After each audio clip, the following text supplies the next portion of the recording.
ಇವತ್ತಿನ ದಿನ ನಾನು ಮಶ್ರೂಮಿಂದ ಸಾಂಬಾರು ಮಾಡ್ತಾ ಇದ್ದೀನಿ.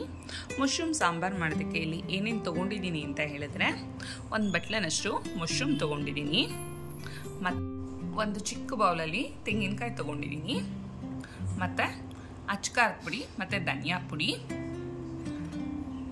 ಕೊತ್ತಂಬರಿ ಸೊಪ್ಪು, ಈರುಳ್ಳಿ, ಬೆಳ್ಳುಳ್ಳಿ, ಶುಂಠಿ, ಚಕ್ಕೆ, ಲವಂಗ ಮತ್ತು ಟೊಮೊಟೊ ಸ್ವಲ್ಪ. ಇದಿಷ್ಟಿದ್ರೆ ನಾವಿವತ್ತು ತುಂಬಾ ರುಚಿಯಾಗಿ ಮತ್ತು ತುಂಬಾ ಸುಲಭವಾಗಿ ಮಶ್ರೂಮ್ ಸಾಂಬಾರು ಮಾಡ್ಬೋದು. ಮೊದಲಿಗೆ ನಾನಿಲ್ಲಿ ಒಂದು ಮಿಕ್ಸಿ ಜಾರ್ಗೆ ಕೊತ್ತಂಬರಿ ಸೊಪ್ಪು ಹಾಕೋತಾ ಇದ್ದೀನಿ, ಮತ್ತು ತೊಗೊಂಡಿರುವಂಥ ಒಂದು ಈರುಳ್ಳಿ, ಸ್ವಲ್ಪ ಬೆಳ್ಳುಳ್ಳಿ, ಸ್ವಲ್ಪ ಶುಂಠಿ ಮತ್ತು ಚಕ್ಕೆ, ಲವಂಗ ಇದೆಲ್ಲವನ್ನು ನಾನು ಸೇರಿಸಿ ಪೂರ್ತಿ ತುಂಬ ಸಣ್ಣಗೆ ರುಬ್ಕೋತಾ ಇದ್ದೀನಿ.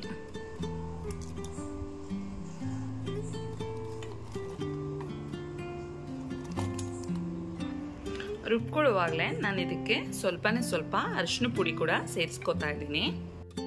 ಈಗ ನಾನು ತೆಂಗಿನಕಾಯಿ ತೊಗೊಂಡಿದ್ದೀನಿ, ಇದನ್ನು ಕೂಡ ತುಂಬ ಸಣ್ಣದಾಗಿ ರುಬ್ಕೋಬೇಕಾಗತ್ತೆ. ಇದ್ರ ಜೊತೆ ನೀವು ಇನ್ನೂ ಸ್ವಲ್ಪ ಗಟ್ಟಿ ಬೇಕು ಅಂತ ಹೇಳಿದ್ರೆ ಹುರ್ಗಡ್ಲೆ ಕೂಡ ಸೇರಿಸ್ಕೋಬೋದು. ಹುರ್ಗಡ್ಲೆ ಅಥವಾ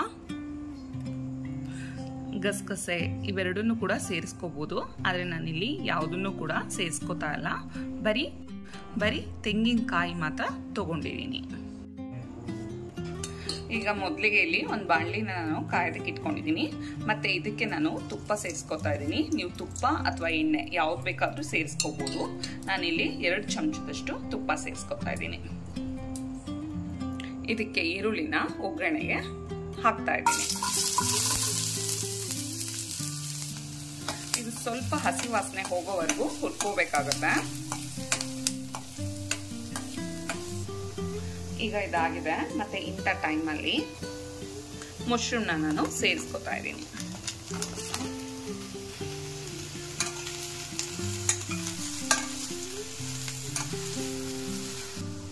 ಈಗ ಇದಾಗಿದೆ, ಹಾಗಾಗಿ ನಾನು ರುಬ್ಬಿಟ್ಕೊಂಡಿದ್ದಂಥ ಮಸಾಲೆ ಎಲ್ಲಾನು ಸೇರಿಸ್ಕೊತಾ ಇದ್ದೀನಿ.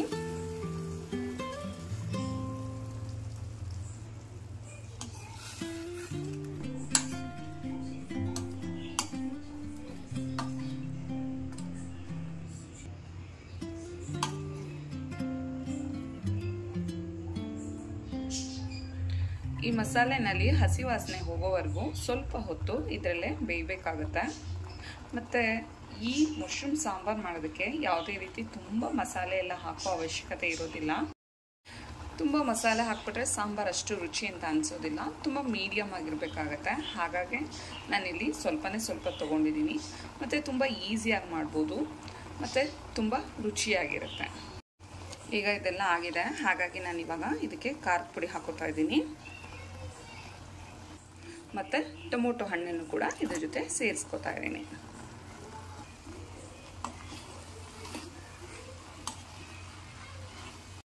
ಈಗ ಇದೆಲ್ಲ ಆಗಿದೆ, ಹಾಗಾಗಿ ನಾನು ಬರೀ ಕಾಯಿನ ಮಾತ್ರ ತಗೊಂಡು ಏನು ರುಬ್ಕೊಂಡಿದ್ದೆ ಆ ತೆಂಗಿನಕಾಯಿಂದು ಪೇಸ್ಟನ್ನ ನಾನು ಇದ್ರ ಜೊತೆ ಸೇರಿಸ್ಕೊತಾ ಇದ್ದೀನಿ. ಸೇರಿಸ್ಕೊಂಡು ಇದನ್ನೆಲ್ಲ ತುಂಬ ನೀಟಾಗಿ ಮಿಕ್ಸ್ ಮಾಡ್ಕೊತೀನಿ ನಾನು.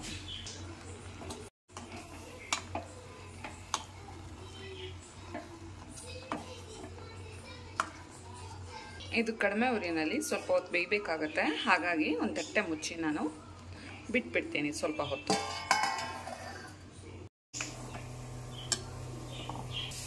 ಇವಾಗ ಇದು ಕುದೀತಾ ಇದೆ, ಇಂಥ ಟೈಮಲ್ಲಿ ನಾನು ಉಪ್ಪನ್ನ ನೋಡಿ ಸೇರಿಸ್ಕೊತಾ ಇದ್ದೀನಿ.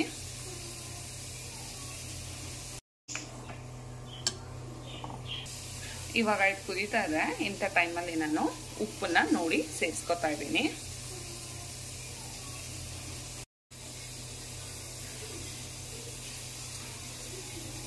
ಈಗ ಇದು ಕುದೀತಾ ಇದೆ, ಹಾಗಾಗಿ ಪೂರ್ತಿಯಾಗಿ ಸಾಂಬಾರು ರೆಡಿ ಆಗಿದೆ.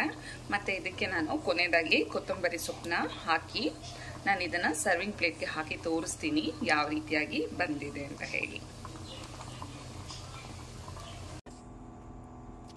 ನೋಡಿ, ಕೊನೆಯದಾಗಿ ನಿಮಗೆ ಇದು ಈ ರೀತಿಯಾಗಿ ಬರುತ್ತೆ. ಮಾಡೋದಕ್ಕೆ ತುಂಬಾ ಸುಲಭವಾಗಿರುತ್ತೆ, ಮತ್ತು ತಿನ್ನೋದಕ್ಕೂ ಅಷ್ಟೇ ತುಂಬಾ ಟೇಸ್ಟಿಯಾಗಿರುತ್ತೆ. ನೀವು ಒಂದ್ಸಲ ಮನೆಯಲ್ಲಿ ತಪ್ಪದೇ ಟ್ರೈ ಮಾಡಿ. ನಾನು ಇವತ್ತು ದಿನ ಮಾಡಿರೋಂಥ ರೆಸಿಪಿ ನಿಮಗೆ ಇಷ್ಟ ಆಯಿತು ಅಂದರೆ ಮರಿದೆ ನನ್ನ ಚಾನಲ್ನ ಸಬ್ಸ್ಕ್ರೈಬ್ ಮಾಡಿ. Thank you.